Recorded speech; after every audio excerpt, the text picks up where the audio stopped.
अश्वध्वजाय विद्महे पाशहस्ताय धीमहि तन्नो सूर्यः प्रचोदयात्।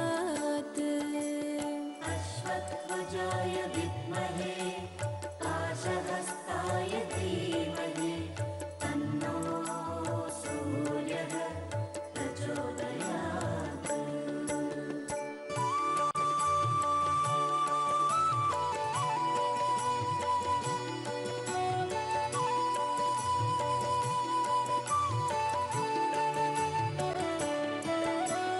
पद्मध्वजाय विद्महे हेमरूपाय धीमहि तन्नो सोमः प्रचोदयात्। पद्मध्वजाय विद्महे हेमरूपाय धीमहि तन्नो सोमः प्रचोदयात्।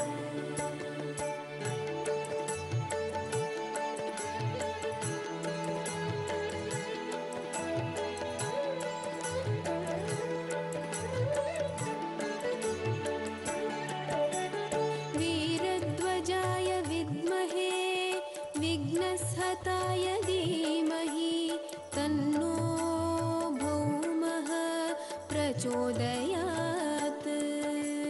वीरध्वजाय विद्महे विघ्नस्हताय धीमहि तन्नो भौमः प्रचोदयात्।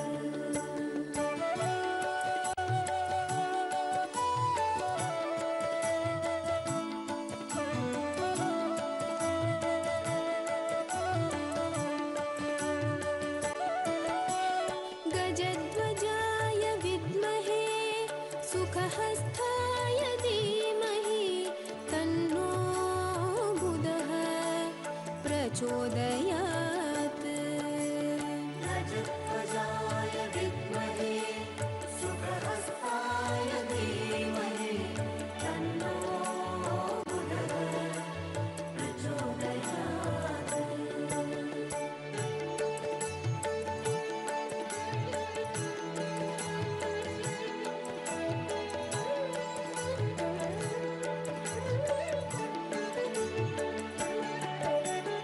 वृषभध्वजाय विद्महे गृणिहस्ताय धीमहि तन्नो गुरुः प्रचोदयात्। वृषभध्वजाय विद्महे गृणिहस्ताय धीमहि तन्नो गुरुः प्रचोदयात्।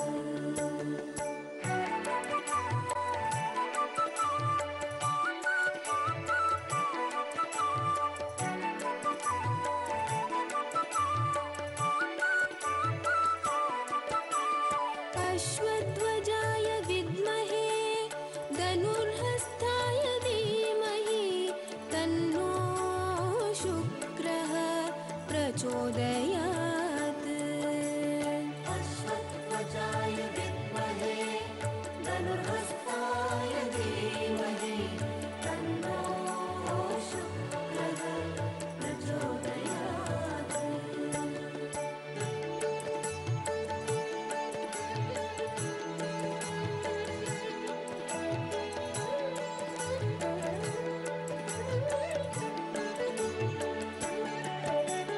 काकध्वजाय विद्महे खड्गहस्ताय धीमहि तन्नो मन्दः प्रचोदयात्। काकध्वजाय विद्महे खड्गहस्ताय धीमहि तन्नो मन्दः प्रचोदयात्।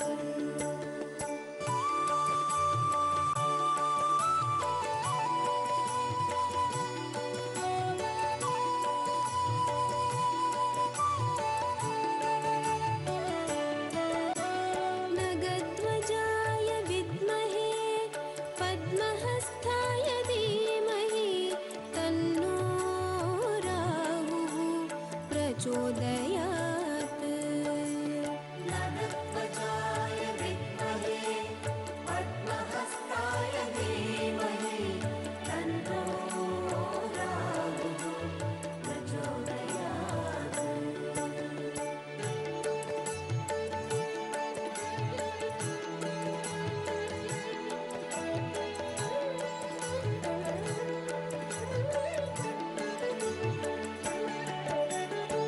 अश्वध्वजाय विद्महे शूलहस्ताय धीमहि तन्नो केतुः प्रचोदयात् अश्वध्वजाय विद्महे शूलहस्ताय धीमहि तन्नो केतुः प्रचोदयात्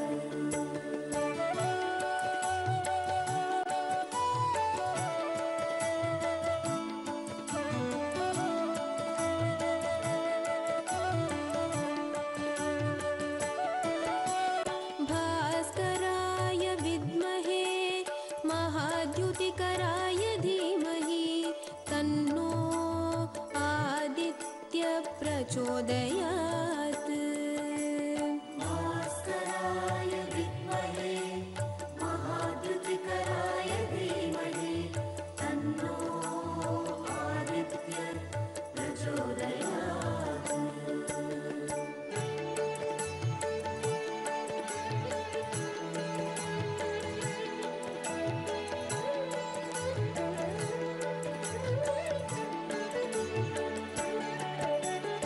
अत्रिपुत्राय विद्महे अमृतोद्भवाय धीमहि तन्नो चन्द्रः प्रचोदयात् अत्रिपुत्राय विद्महे अमृतोद्भवाय धीमहि तन्नो चन्द्रः प्रचोदयात्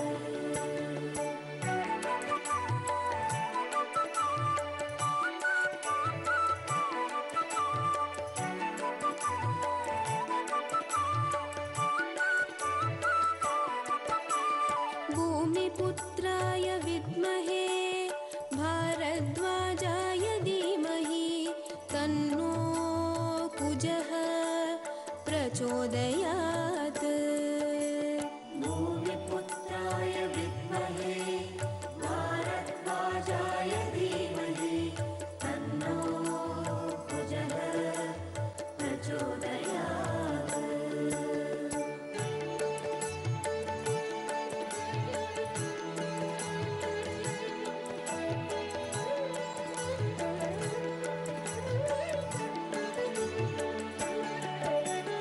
तारापुत्राय विद्महे सोमपुत्राय धीमहि तन्नो बुधः प्रचोदयात् तारापुत्राय विद्महे सोमपुत्राय धीमहि तन्नो बुधः प्रचोदयात्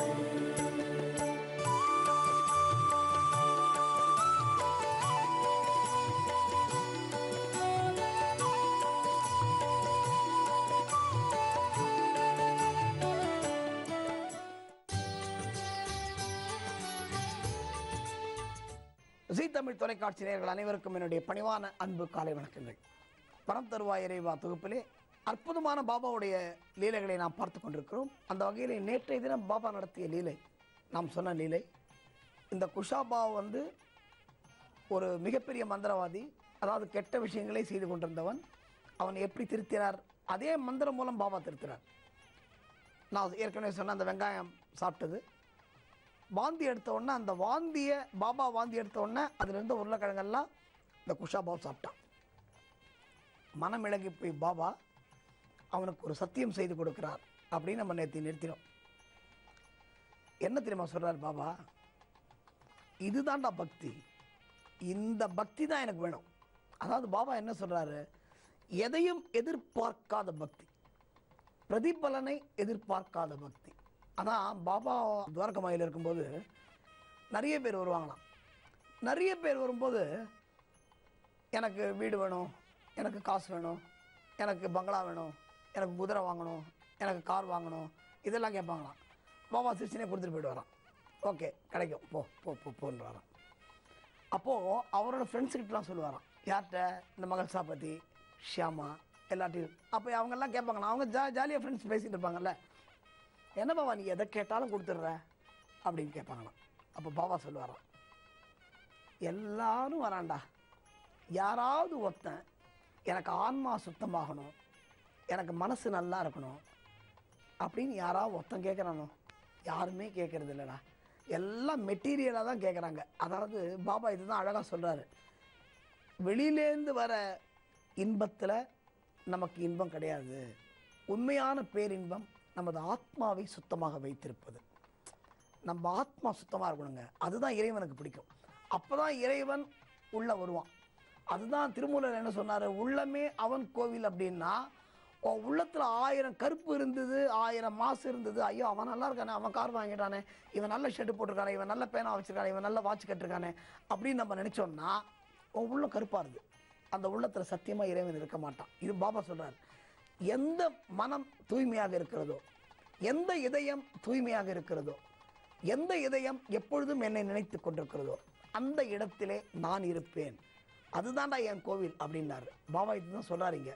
இப்போ என்ன சொல்ல வராரு குஷாபாவிட்ட, இந்த பக்தி தானே எனக்கு வேணும், எதுவுமே எதிர்பார்க்காம, எந்த அசிங்கம்னு பார்க்காம நான் எடுத்த வாந்தி எடுத்து நீ சாப்பிட்ட பாரு, இந்த பக்தி தான் எனக்கு வேணும். இன்னிலேருந்து உனக்கு நான் சத்தியம் பண்ணி கொடுக்குறேன், இந்த பக்தியோடு நீ என்னை எங்கிருந்து நினைத்தாலும், எப்பொழுது நினைத்தாலும், உனக்கு என்ன கஷ்டம் வரும்போது நினைத்தாலும் உன் கையில் என்னுடைய உதி இருக்கும். உதினா விபூதி. அதை நீ சாப்பிட்டேன்னா உனக்கு எந்த பிரச்சனையும் வராதுன்றார். இது மூலம் நமக்கு பாபா சொல்கிறது என்ன தெரியுமா?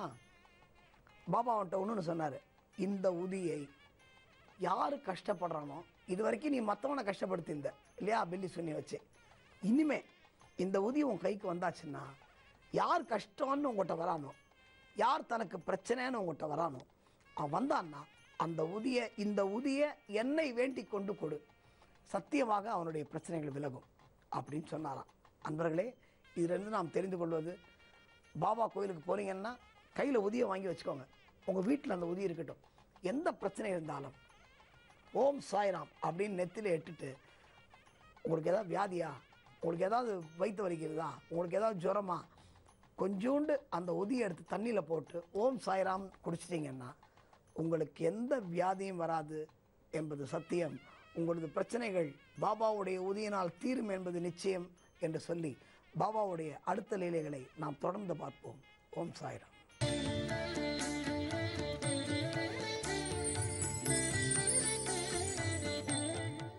ஸ்ரீ குருபியோ நமக.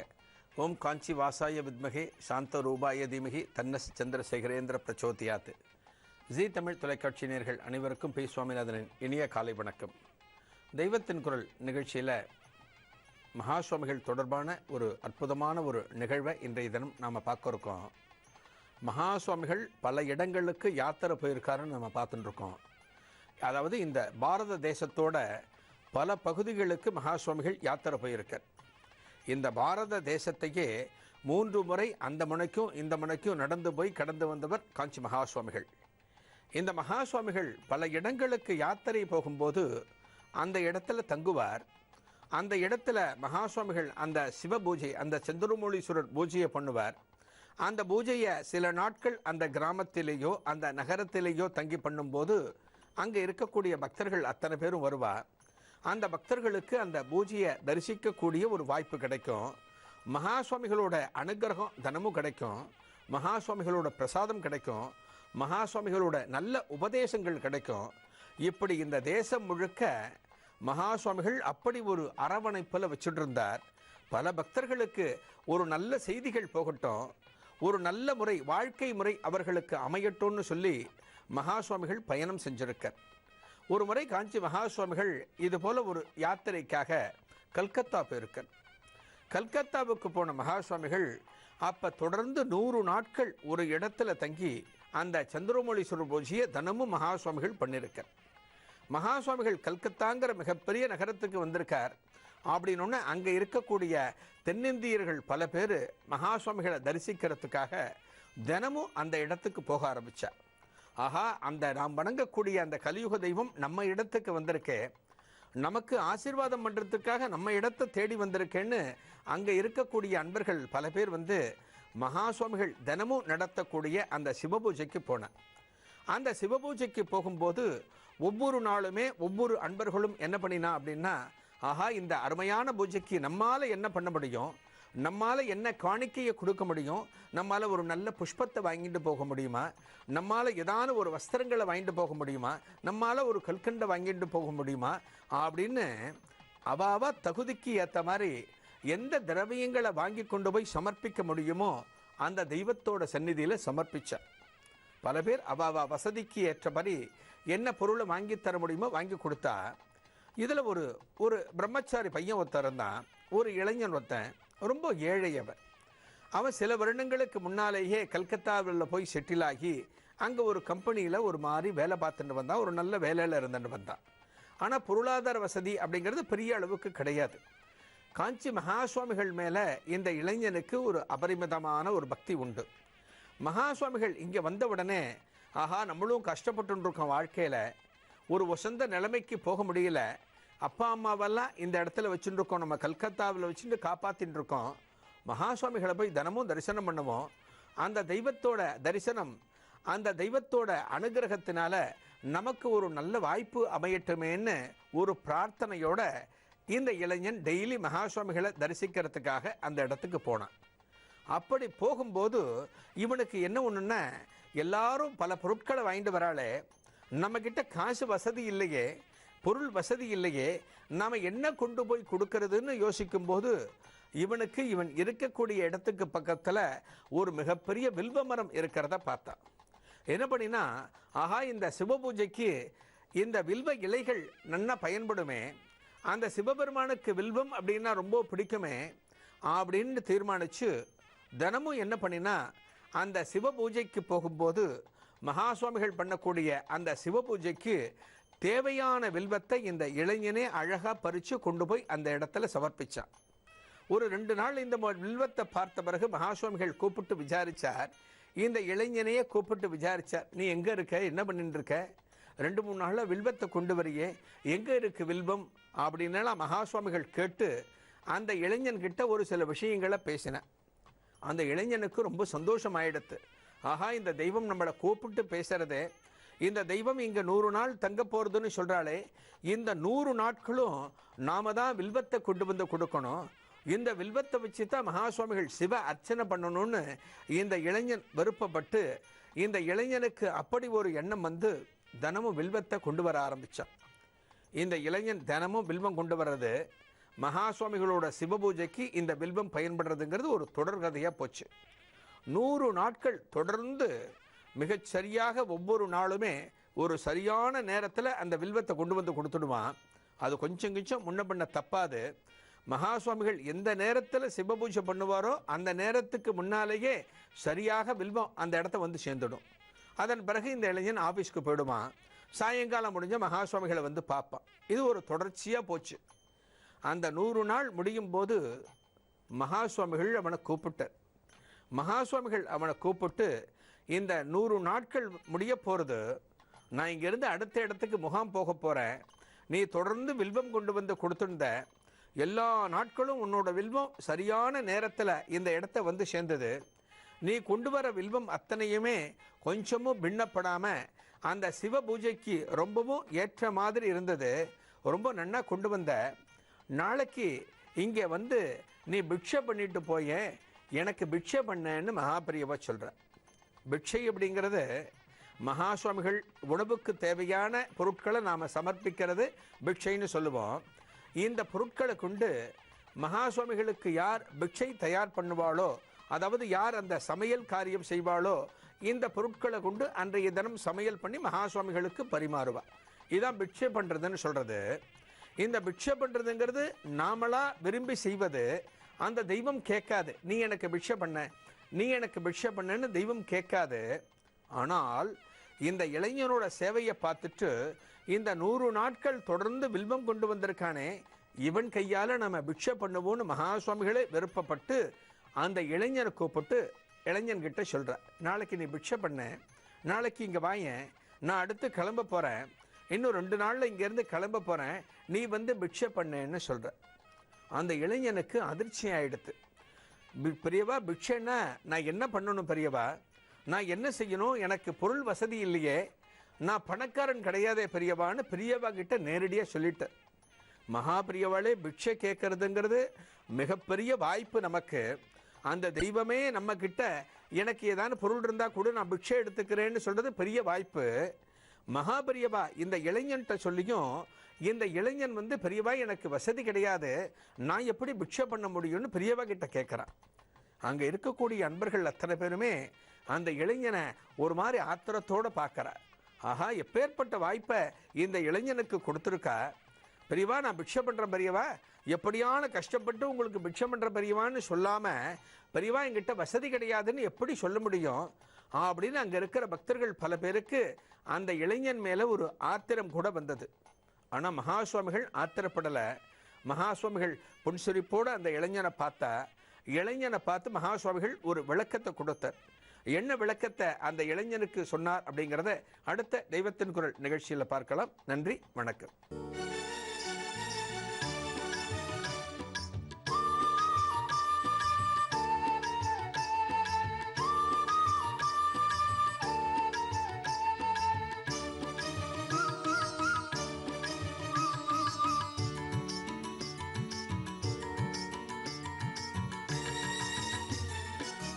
மங்களரூபிணி சிம்மவாகினி மகிஷமர்தினி கோவில் கொண்டாளே கூத்தாண்ட நகரிலே அம்மா கோவில் கொண்டாளே அகிலம் காக்க வந்தாளே. பெண்களின் தெய்வமாய் அன்னையின் வடிவமாய் அன்பெனும் ரூபமாய் நேரில் வருபவள் அம்மா நேரில் வருபவள் ஆத்தா நேரில் வருபவள் அம்மா நேரில் வருபவள்.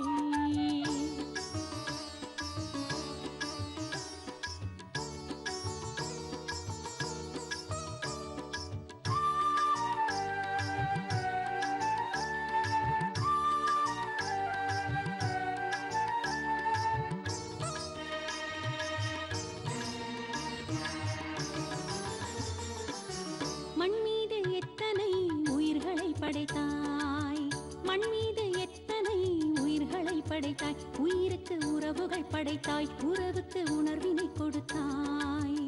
அறிவினில் 1000 தலைகளை படைத்தாய், உயர் பெரும் ஞானத்தை அளித்தாய். உணர்வாய் உயிராய் என்னை ஆளும் தாயே, உணர்வாய் உயிராய் என்னை ஆளும் தாயே. வேண்டும் வரம் தந்தருளும் மகிஷாசுரமர்த்தினி அம்மா மகிஷாசுரமர்த்தினி எங்கள் மகிஷாசுரமர்த்தினி. மங்களரூபிணி சிம்மவாகினி மகிஷமர்தினி கோவில் கொண்டாளே கூத்தாண்ட நகரிலே அம்மா கோவில் கொண்டாளே அகிலம் காக்க வந்தாளே.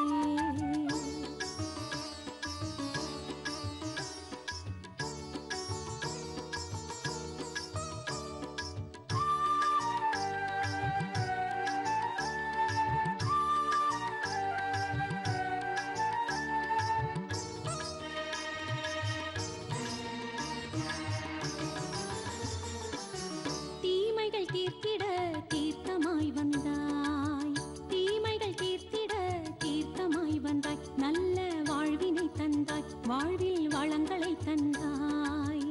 ஆசைகள் வளர்த்திடும் மனமதில் நின்றாய், ஆணவ நோயினை கொன்றாய். வாழ்வாய் வளமாய் என்னை ஆளும் தாயே,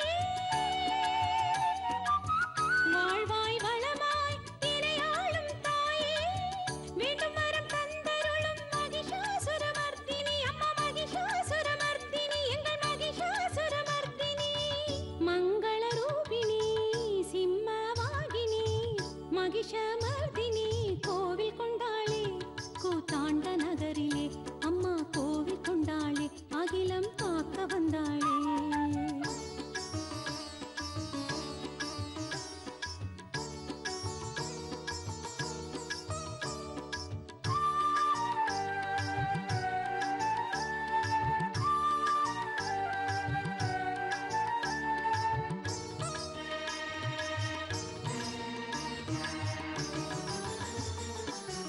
உன் வாசல் தேடி வந்து விளக்குகள் வைத்தோம், உன் வாசல் தேடி வந்து விளக்குகள் வைத்தோம். பூவினில் மாலைகள் தந்தோம், உனக்கொரு அர்ச்சனை செய்தோம். மாவிலி தோரண அலங்காரத்தோடு உனக்கு பொங்கலும் வைத்தோம். இரவாய் பகலாய்